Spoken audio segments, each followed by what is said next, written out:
The great swan of the south floats above night's holy rim in the bright still hours when the dog star sleeps unknowing.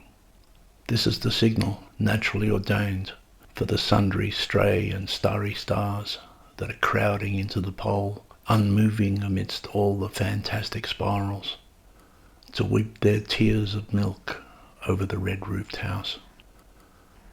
It is a small house among many sheds.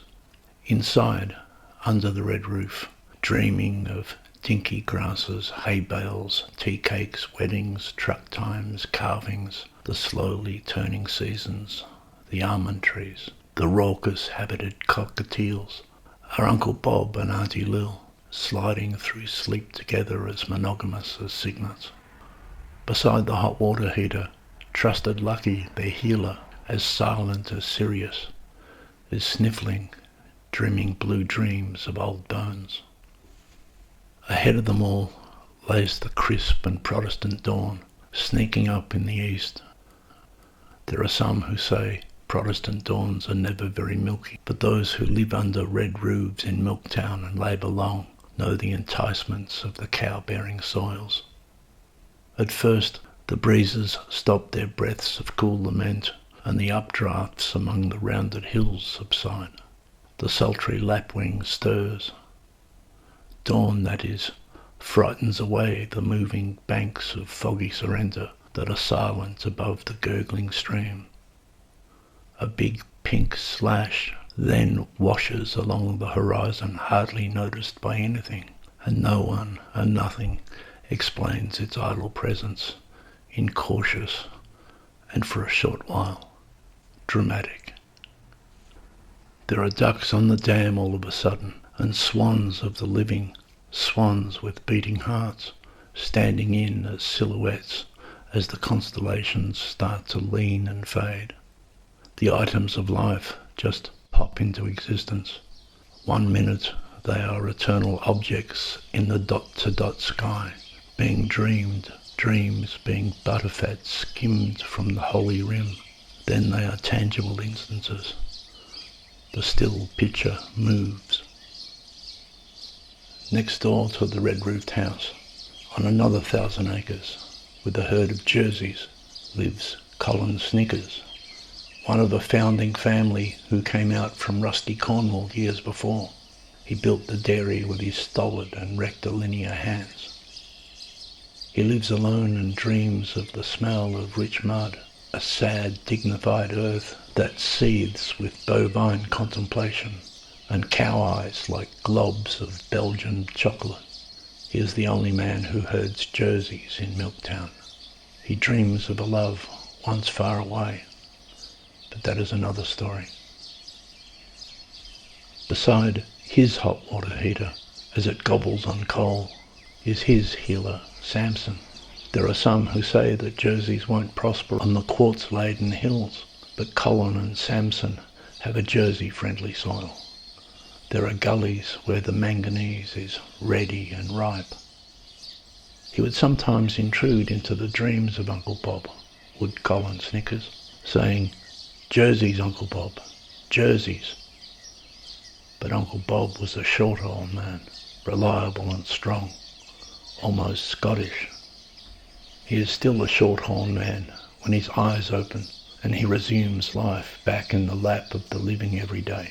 He is just in time to listen to the rooster who clears his throat with a rousing warble, even though it is officially only 5 a.m. The air, even though, fizzes with juicy drops of expectation. A short dream for the sleeping is a long day for those who remember. Everything coagulates, precipitates. The atmosphere slumps. Beads of moisture form on the panting grasses. Sunlight turns to water. Elements emerge from the unseen. Every day there is a ritual in the fields. You walk across, straddling the barbed wire fence, careful not to castrate yourself, and there in the shadowy holes of darkness loom the Dew Maidens 3. "The morning is pearly," says Elsie Shorthorn, looking up from the soil. Shorthorn may, chewing her cud unrelenting, looks up too and goes and tells old Shorthorn Marie, standing not far away. Elsie says the morning's pearly, says Shorthorn May. You ask Elsie, what does she mean, says Shorthorn Marie. Shorthorn May goes back again, ambling, a large black shape just missed by the first new sunbeams to escape into the bowl of life. Elsie Shorthorn, she say, what do you mean by pearly? Then Elsie sings a song to her. The mornings here are dewy, the evenings here are too. The grass is soaked with silver light and pearls of milky dew. Shorthorn May says she understands and goes and explains to Shorthorn Marie. She understands as well. The dew is milky in Milktown. The nights are brisk and the hills are rolling green. This happens every morning. In the gullies, where the manganese is ready and ripe, kookaburras and currajongs subject the entire episode every morning, so courteous and formal, to rude and ringing ridicule, as raucous as the morning sun's aurora. And after it is over and the dawn is set in order, they relax, the dew maidens three. Shorthorn Marie smells especially sweet because she is in her third trimester. She admires the pearly light show. She relishes the scent of earth and mould together. She celebrates the wise works of the earthworm. The sun feels welcome to come in. The wallabies come back from the dreamtime too, and stand like ostracons in the mists of the low paddock, with their heads stuck up and their ears on radar alert. The dimensions of the paddock, glistening and wet, reveal its European geometry again, after being hidden and implicit, strung with cobweb under the night's holy rim. For Uncle Bob and Auntie Lil, there are eggs for breakfast, and bacon, and toast and jam, and hot steaming tea. Then the bitter marrow of the working day strays into plump abundance. The 19 filtrations of darkness all yield to the sunlit air, and the merry dairies seek relief from the juicy wonder. The operation is too embarrassing to mention, and afterwards, back among the phalaris and clover, no one says a thing. The farmhand, Chicky Lombard, drives over in a ute. Uncle Bob has hosed down the cement way and is consulting the Better Times Almanac, trusted Lucky at his feet. How's your morning, Uncle Bob? Inquires Jiggy. Unruffled and many splendid, says Uncle Bob. And yours? Chicky's older brother fought the Red Menace in the foothills of schizoid Korea. Chicky wobbles his head and says, yup. Later, as the grass sucks on the sunshine, Jack Hobbs comes to see about the wood. I'm here to see about the wood, he explains. Uncle Bob shows him to the river bend. Jack Hobbs, cubing his meters, wobbles his head and says, yup. The corrosion on the spark plugs attains the status of metaphor among the birdsong and the smiling dandelions. The old tractor smelt of diesel and eked, congested, unresponsive, a patient etherized upon a table. The old tractor didn't cough. Uncle Bob swears he cleaned the plugs just a month or two before. The tractor sat in the dark shed. When day came, it emerged imperfect. What goblins of dark sheds clog up spark plugs in the night and befoul the metaphysical transitions. The day should begin with the turn of a key and a cough. Instead, the spark plugs of the day require of us our oily hands and bothersome attention.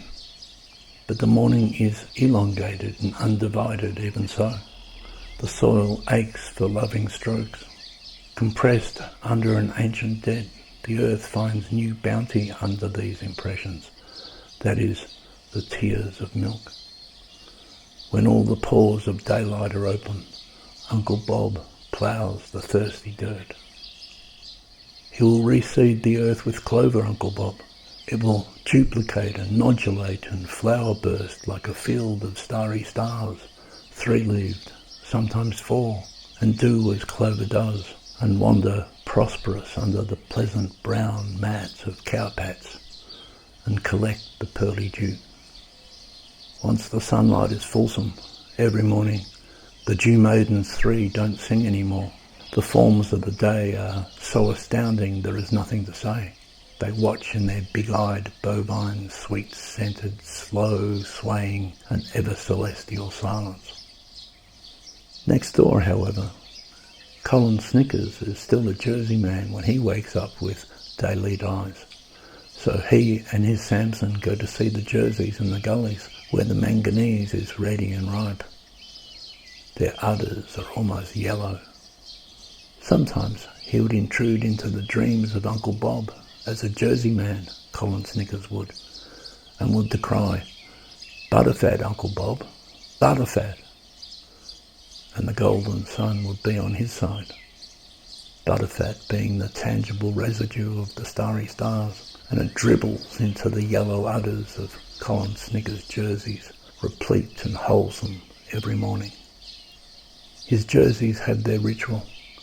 They make a short prayer when one of them notices Sirius scratching its fleas, and a dance, all legs. They stand in a line to watch the dream time fading.